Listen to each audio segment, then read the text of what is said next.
Hello guys, आप सभी का स्वागत है एक और अचीवमेंट क्लासेस में। और आज हम पढ़ेंगे चंगेज खान के बारे में। अगर आप कोई पेपर देने जा रहे हो या फिर अगर आपके सब्जेक्ट में इससे रिलेटेड कोई भी चैप्टर है तो आप इस वीडियो को पूरी देखना ताकि आपको अपने चैप्टर में अच्छे स्कोर करने के लिए हेल्प मिले।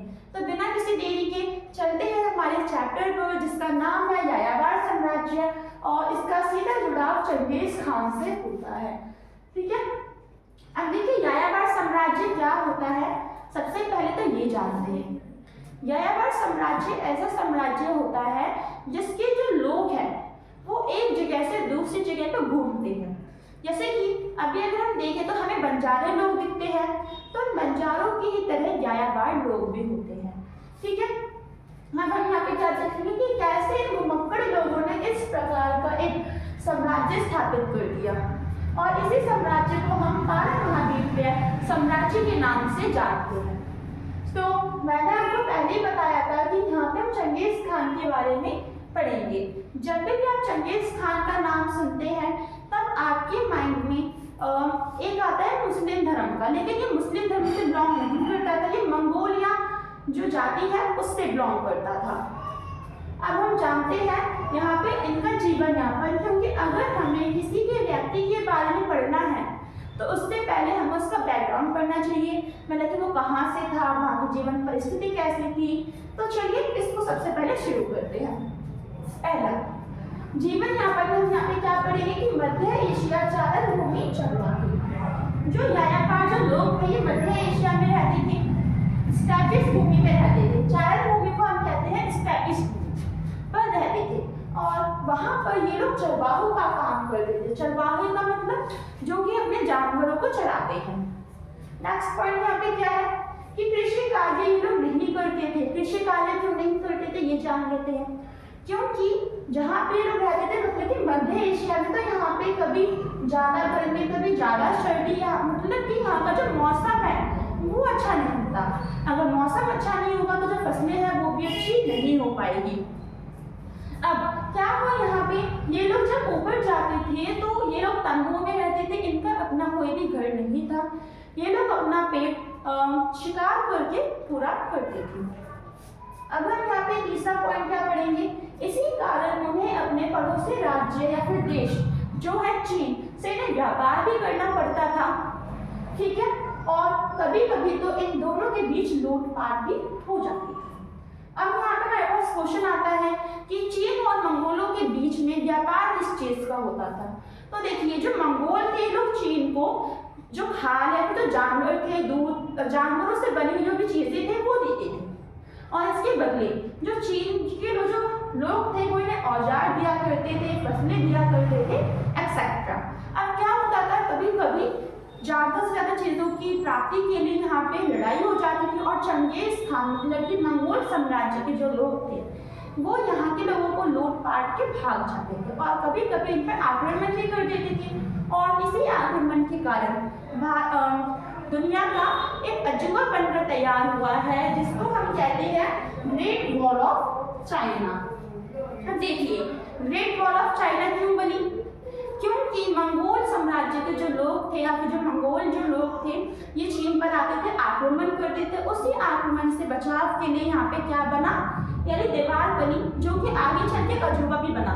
इसको बनने में 300 साल लग गए। अब हमें यहाँ पे क्या जानना है कि आगे चल के चंगेज खान ने इस दीवार पर अतिक्रमण कर दिया 1213 में। अब हम आगे चलते हैं चंगेज खान के बारे में जानने के लिए। अब हमें यहाँ पे क्या जानना है कि चंगेज खान का जीवन वृत्त। तो सबसे पहले तो ये जानना है कि चंगेज खान का असली नाम चंगेज खान नहीं था, उसका असली नाम तैमूरसिन था। उसको चंगेज खान की उपाधि दी गई थी। तो देखिए इसका जन्म 1162 में हुआ था, ओनोन नदी के पास हुआ था। ठीक है, इसके पिता एक कबीले के क्या थे, मुखिया थे जिनकी हत्या कर दी गई थी और इनकी हत्या टाटर कैलाइट के द्वारा की गई थी। इनकी माता का नाम ओलोनिके था और इनकी माता ने इनके पिता की मृत्यु के बाद अपने सगे बच्चों और सौतेले बच्चों को बड़ी ही मेहनत से पाल पोस के बड़ा किया।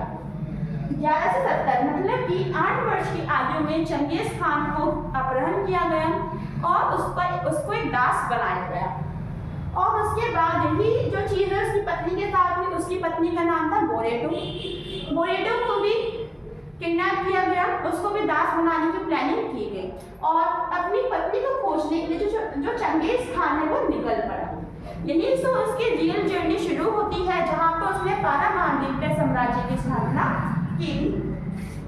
तो इस सफर में उसका सबसे पहला जो दोस्त था वो था बहुरचु। अब बहुरचु देखिए, यहाँ पे एक आता हमारे पास वर्ड आता है जिसको हम कहते हैं आंटा। मंगोल में सगे भाई को हम आंटा कह के पुकारते हैं। अब यहाँ पे क्या हुआ, उसने धीरे धीरे करके अपने चाचा उर्फ ओंग खान के साथ उसने जो रिलेशन है वो उसने फिर से बनाया। अब इसके बाद जब धीरे धीरे करके ये हुआ तो उसने अपने भाई या फिर दोस्त जमुका के साथ उसने रिलेशन बनाई। अब 1203 में क्या हुआ, उसने अपने पिता की मृत्यु का बदला लिया और तातर कैलराइट को मार दिया। 1206 में इसकी इस कार्य की वजह से इसको पूरी तुलाई समुदाय के द्वारा चंगेज खान और राष्ट्रीय नायक की उपाधि भी दी गई। यहीं से जो चंगेज खान है उसके अंदर जज्बा जागा और उसने सोच लिया कि अब उसे एक बड़े से साम्राज्य की स्थापना करनी है। और उसका यहाँ पे सबसे पहला जो सपना था वो था चीन पर नियंत्रण करना। उस वक्त जो चीन था वो हमारे 3 भागों में डिवाइड था।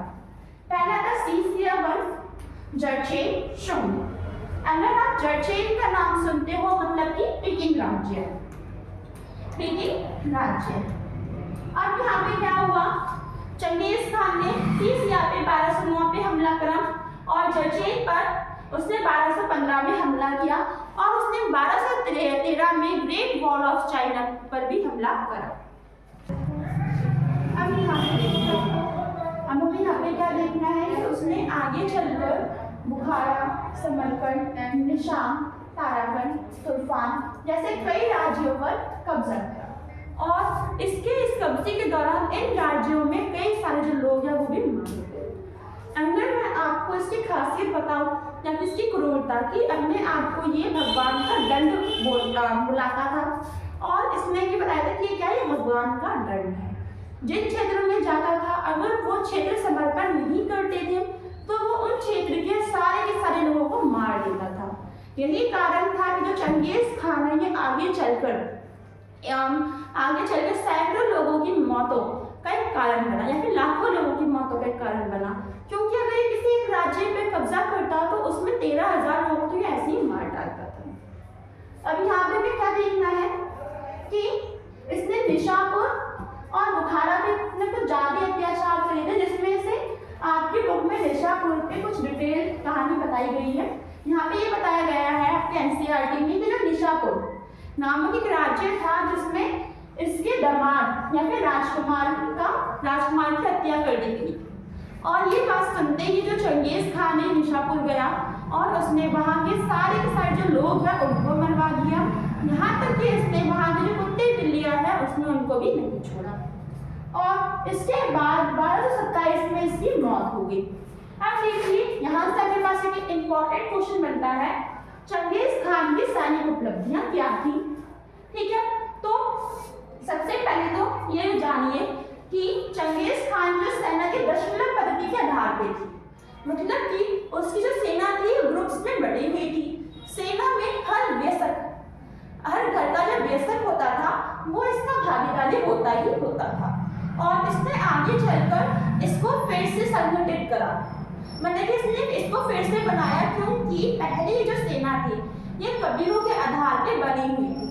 मतलब कि एक समुदाय में मंजू वाले लोग, एक समुदाय में खितान वाले लोग, तो ऐसे क्या होता था लोगों के बीच एकता नहीं थी, भेदभाव ज्यादा था। तो उसको कम करने के लिए यहाँ पे क्या हुआ, इसने उनका फिर से संगठन करवाया। यहाँ पे देखिए उसकी जो सेना थी वो क्या थी, अच्छे घुड़सवारी थी, उनके तीरंदाज से अच्छी थी, लड़ाकू किस्म की थे, क्योंकि कौन थे वो, आखिरकार वो शिकारी ही तो थे, मौसम के अच्छे जानकार थे। और स्थायी इनकी सेना थी। स्थायी सेना का मतलब बहुत लंबे समय तक चलने वाली सेना थी, टूटी नहीं थी। और इसका यहाँ पे जो कंपैरिजन ये अरट्टा की सेना से भी किया गया है। अरट्टा उस वक्त एक महान शासक के नाम से जाना जाता था। इसके बाद यहाँ पे हम क्या करते हैं कि उसकी जो सेना है वो बहुत ज़्यादा मजबूत सेना है। यहाँ पे 2 MCQ क्वेश्चंस भी आते हैं, नोयान और तुमन।